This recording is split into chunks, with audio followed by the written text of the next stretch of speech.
The Robie House. I traveled to the home on a frigid January weekend. While driving south from Chicago, I recalled the beautiful half-inch scale basswood model of the Robie House in the architectural library at my university. My knowledge of the house was limited. However, I was captured by the graceful horizontal lines and steeping silhouette of the model. Over time, I became more acquainted with the building and its unique history. On that bone-chilling morning, I finally visited the home. It became clear to me why this house holds such high esteem in the history of modern architecture. Why is the Robie House important? The Fredrick Robie House, located in the Chicago neighborhood of Hyde Park, is one of the most iconic examples of modernistic architecture. Designed by renowned architect Frank Lloyd Wright in 1909, the house has been called the most important building of the 20th century and the greatest work of architecture America has produced.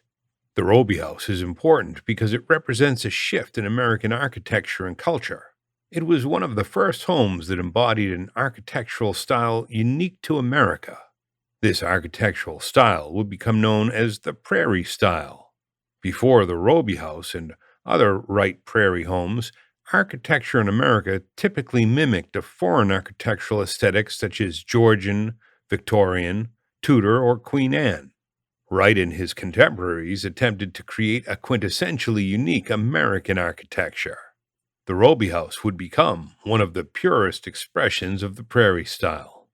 The home also signified a moment in American culture that showed how the machine age, industrialization, and forward thinking affected America. The house was built by Fredrick C. Robie. Frank Lloyd Wright and Fredrick C. Robie were exploring the industrial advances of their time. Robie was an executive at a bicycle company that was a leader in advancing technology to improve manufacturing efficiency. He was also interested in car manufacturing. Robie saw the economy and culture of America developing and wanted his home to align with these advancements. Wright worked at the offices of Adler and Sullivan in Chicago. There he would become exposed to Sullivan's views on modernity and become familiar with the use of steel in architecture, a relatively new development for the time. Wright would utilize steel-framed construction on the Robie House and continue to push a version of Sullivan's modern philosophies through the architecture. Together, the unique ideas and experiences these men embodied created a piece of architecture that signified the principles of industrialization and modernity. The Robie family purchased the lot on May 19, 1908, for about $13,500. It was a corner lot, rectangular in shape, about 3 times as long as it was wide. The lot was perfect for a long attenuated, low-lying shaped home. Robie would set a total budget of $35,000 for the entire project, including the cost of the land, house, and interior furnishings. At that time, the budget was nearly 7 times that of a typical home. Wright created a long and attenuated building with low-sloped roofs and dramatic cantilevers. The home is 3 stories in height, although it only appears to be a low-lying 2-story.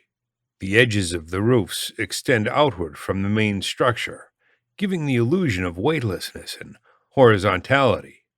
The walls and windows underneath the large overhang were intentionally recessed back into the building, putting them in a shadow and further reinforcing the extended cantilevering roofs above. He designed windows that would allow for maximum natural light without sacrificing privacy, and rooms that were open yet intimate and comfortable.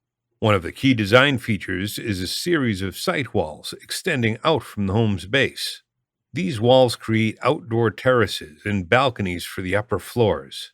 Visually, the house appears perched on a large base or plinth. The base gracefully steps down as it extends out from the home and blends with the surrounding landscape. The walls are capped with a concrete coping that clearly defines the edge. Integrated into the base walls are a series of planters and pots that allow vegetation to spill over the edges and soften the hard lines of the brick and concrete. This was another way that Wright transitioned between the building and landscape.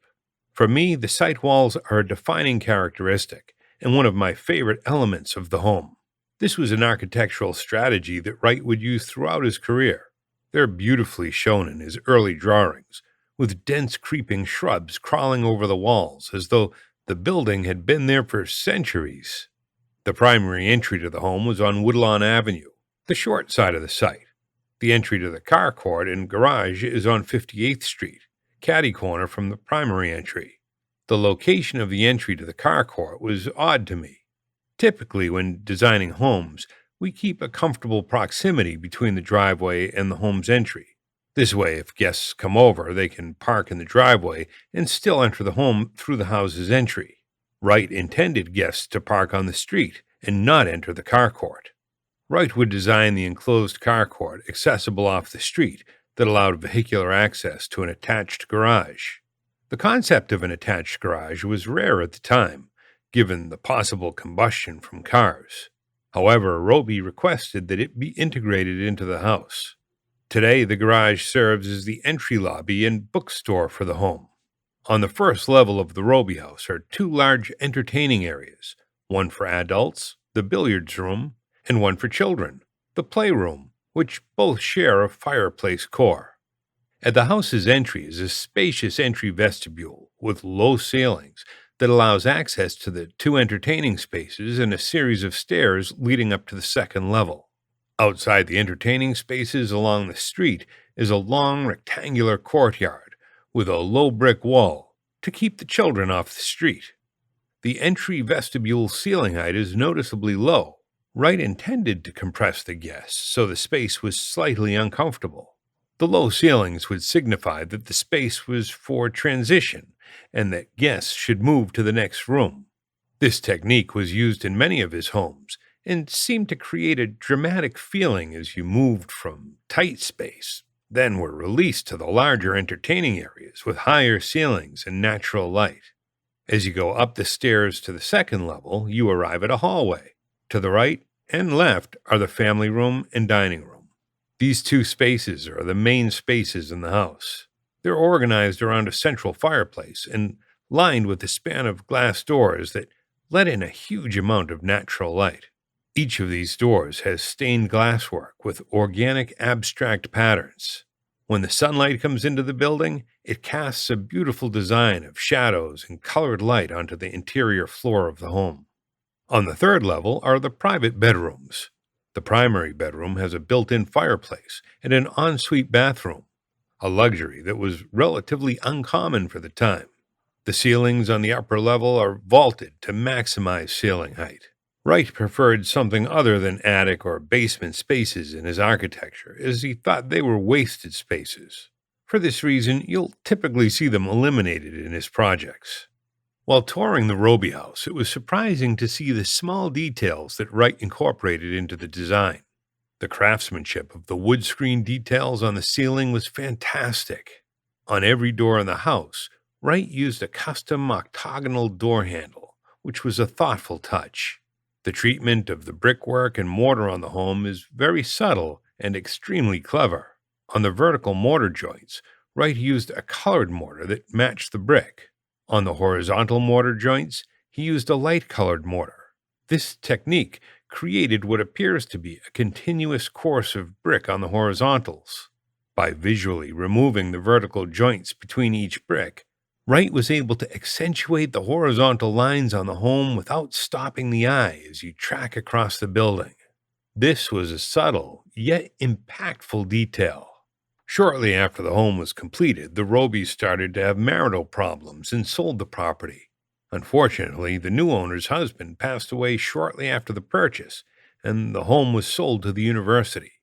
The university would use the home as a dormitory for many years. There were several attempts made to demolish the home. However, Wright and groups of historians and preservationists would protest the demolition. Wright even tried to purchase the house at one point. He said that the Robie House was one of his favorite projects, and it seemed that he'd be fine living in the home. Criticism of the Robie House. The Robie House is stunning, and its significance in American architectural history cannot be denied. However, the space plan of the home seemed rigid and uncomfortable for me. It may have resulted from the low ceilings and proportion of the interior spaces, which seemed inadequate and cramped. This may have been a product of the time it was built, because they didn't build spaces to the scale we do today. Also, the connection to the landscape left me wanting more. Although the site has its limitations, I would have liked to have seen more of a conscious connection to the outdoor spaces outside of the lower level playroom. The outdoor spaces left unkept with gravel and weeds. It would have been great to see a thoughtful landscape or hardscape design in this courtyard that was inviting and appealing from the interior spaces. That being said, the home has beautiful details, and the main living and dining spaces on the second level create stunning effects with the sunlight. The house was completed in 1910 and quickly gained fame thanks to its pioneering design style and unique features. It became a National Historic Landmark in 1966 and was added to UNESCO's World Heritage List in 2019, making it one of only 24 buildings on the list from the United States. Today, it's owned by the University of Chicago and open to visitors year-round. The Fredrick Robie House is a testament to Frank Lloyd Wright's genius as an architect and designer. It's a magnificent example of Wright's innovative architectural style and is essential to Chicago's cultural landscape. Its unique features make it a must-see for modern architecture and American history enthusiasts. Whether you're visiting Chicago or just learning about historic buildings online, make sure you don't miss out on this iconic piece of history.